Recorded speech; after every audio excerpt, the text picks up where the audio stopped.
everyone, this is cmctighe, and today I will be talking to you about the National Museum of Women in the Arts here in Washington, D.C. The National Museum of Women in the Arts brings recognition to the achievements of women artists of all periods and nationalities by exhibiting, preserving, acquiring, and researching art by women, and by teaching the public about their accomplishments. The National Museum of Women in the Arts, or NMWA, was founded by Wilhelmina Holiday and her husband Wallace. The Holidays were avid art collectors in the 1960s, at the same time that an examination of the canon and greater representation of women and minorities was becoming a focus for art historians and museum professionals, which, of course, was a reflection of greater societal shifts in both women's rights and civil rights. Holiday tells the story of touring Europe and becoming infatuated with the work of French artists in many years, but upon returning to the United States, she was unable to find mention of Peters in popular traditional art history textbooks, or of any other woman artists, for that matter. The museum was incorporated in 1981 and didn't open its doors until 1987. During those intermittent years, Holiday used to give tours of her collection of art by women in her home, and allowed access to her own personal art history library. The opening of such a museum was not without controversy, however. According to Holiday, quote, "The old dowager said, this is feminist. The feminists said, this is some white-gloved establishment thing." Many felt that the museum was further ghettoizing women's contributions to art, and that integration into collections long dominated by male artists was the goal. And while personally I can understand that perspective, I will say for my part that providing marginalized groups safe spaces to be celebrated and highlighted is far from a terrible thing. The problem with the museum does not lie with the museum that is a woman-only collection. The problem lies with those who would choose not to visit it, or who think they have nothing to gain by it, because it is a collection of art only by women. It's also worth noting that in 2010, women comprised only 6% of the artists hanging in New York's Museum of Modern Art. And as of 2012, when this article was published, this was their moment of peak woman. This is when the most women were on display ever in the history of the museum. Clearly, we still have a long way to go in terms of equal representation. But I do feel very strongly that NMWA is an important tool in breaking down what Elizabeth Wood calls, quote, the entrenched culture of hegemony that museums often represent, particularly at its time of inception, but also into the present day. Today, the museum employs 41 full-time staff members and about 100 volunteers. The museum is home to 4,500 items in its permanent collection, as well as over 8,000 books and other reference materials in the museum library and archive. The permanent collection spans from 16th century portraiture to contemporary photography and sculpture. It is also host to 10 traveling exhibitions each year. Current exhibitions include contemporary video installation, as well as a showcase of the work of the first female graphic novelist, whose name I will not attempt to pronounce. And while there's a concentration of visual art featured in the museum, NMWA is focused on highlighting women in all aspects of art, whether they be visual artists, performing artists, musicians, or writers. For instance, they host concerts and lectures in their event space. It would be interesting, however, to see what sorts of non-visual art forms they could fit into their permanent collection. Along those lines, it is worth noting, and I have been wondering since visiting the museum, why do they not feature art from before the 16th century? Women have been involved in handicrafts and the creation of objects for millennia, and a collection of ancient or pre-modern art by women would be both fascinating and lend a serious sense of legitimacy to both contemporary makers and the unsung work that women have been doing and creating for ages. It would also help to dispel the idea that art is strictly the provenance of Western painters. A good deal of the collection on the display during my own visit was Western in origin and also traditional painting. Intersectionality should be a vital component to any museum, and most especially in a museum whose mission is to represent diversity in art. Elizabeth Wood wants museums to, quote, challenge the status quo or question the reality of a situation, and I think NMWA both succeeds and has room for improvement in this area. On one hand, I toured the museum with a critical eye and was bound to notice more gaps in the collection, simply because I was looking for them. However, I watched one video installation, which was probably about 2 minutes in length, and comprised of several shots of Kenyan artist Mwangi Hutter, with her hair in braids, sometimes covering her face entirely, sometimes tied on the top of her head. She was talking about skin color and beauty, and it made me want to dive deeper into the discussion, deeper than a 2-minute loop would allow. I wanted to be taught something. But I'm sure if she could have said anything from the video, she would have said, no, teach yourself. At least, that's what I took away from it, and I think that's what they wanted me to. The library and archive at NMWA is expansive. It, again, contains over 18,000 books and reference materials related to women artists, and it is home to the Archive of Women Artists. This incredibly deep and wide collection is a center for primary source research on female artists. In this way, NMWA reaches toward what Burian's idea of the essential museum, albeit essential for a select group of users, but essential all the same. In addition to its collection, the museum also has a strong focus in education and outreach.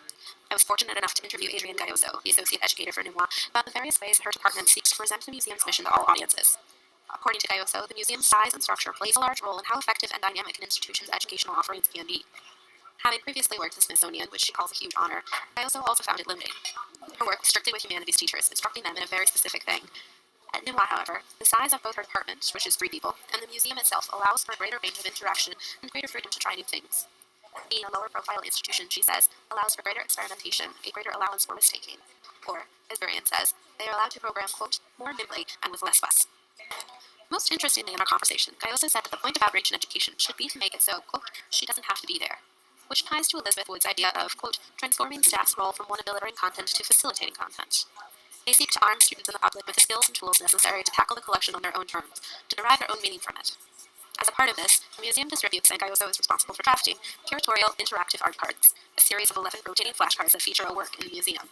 Visitors can pick them up along with a map of the museum. One side is the image of the work, and the other contains information about the artist, details to notice, and conversation topics around each work. While interaction with objects in a physical, manual sense is not always available, especially in a museum where the objects are both valuable and artwork that isn't designed to be used so much as viewed, interaction must mean interpersonal interaction. Conversation, discussion, the asking of questions, and the exchange of ideas. NMWA also runs summer teacher institutes, which train teachers in using the collection as part of their curriculum, and they provide free educational materials for classroom use. NMWA is a good example of how museum education is changing. Their education team is involved in content development, web presence, social media, and marketing. Mobile and in-gallery interactivity cannot be created for the sake of existing or exist within a bubble. It must serve content and the collection. Gayoso and her team are also involved in making pre-visits to school groups. Despite living in an area with an extremely high concentration of museums, many DC area school children have never been to a museum. On these visits, a staff member travels to a classroom to talk about the museum, what to expect when you visit, and, most importantly, the kind of behavior that is important to exhibit in museums. Yes, Gayoso says they want the kids to be well-behaved, but more importantly, she wants them to ask questions, to talk about what they see. This sort of preparation helps to give ownership of the museum to students, giving them license to explore and wonder, and helps create an environment that, hopefully, will grow future museum patrons. She also hopes that these foundational visits help to enrich the field trip experience, to make learning, quote, sticky, as she put it. In this way, NMWA applies Paris's, quote, fundamental psychological principles for museum learning and interactivity. Through these interactive school programs where students learn about and then create their own art, children can have, quote, dynamic interactions with objects. The interactive art cards are an easy and effective way to explore, quote, the human stories surrounding an object. And growing a patron base is of vital importance to a museum like NMWA. Gayoso cited a survey of museum attendants in Washington, D.C., which asked respondents which museums were at the top of their to-see list.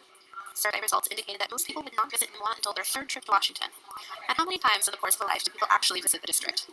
Probably once or twice while their kids are growing up, and that's about it. However, there is an advantage to this. Visitors to the museum arrive with intention. They know what it is they're there for. Gayoso also cited this as one of the greatest struggles that NMWA faces, attendance. In fact, all of the challenges she spoke of, attendance, budget, time, can be linked together. Fundraising and allocation of resources is always an issue. The museum has a $50 million endowment, but they're also dependent on admission funds. It's $10 for adult admission, writing grants, and private donations. Patrons may also purchase a membership to the museum. Membership at its lowest level is $50 and allows for free admission, lecture, and early exhibit invitations, and a member magazine, among a few other perks. On my visit, I was asked if I was interested in becoming a member when I purchased my ticket, and told I could also apply the cost of my ticket that day to a membership.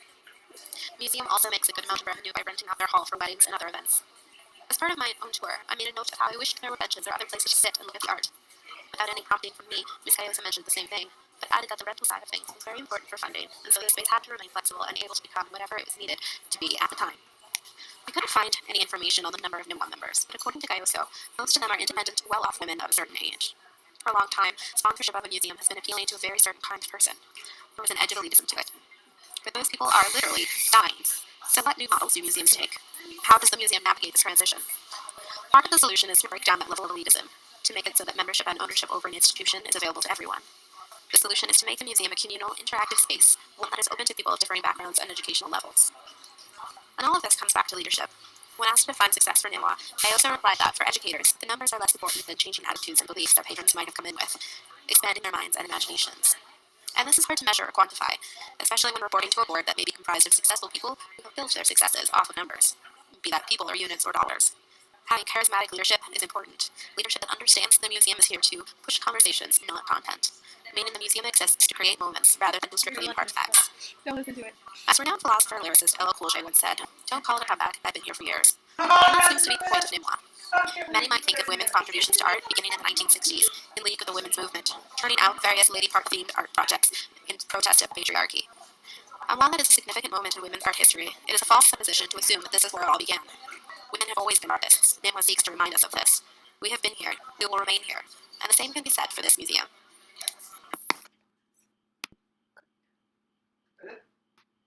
Bam. And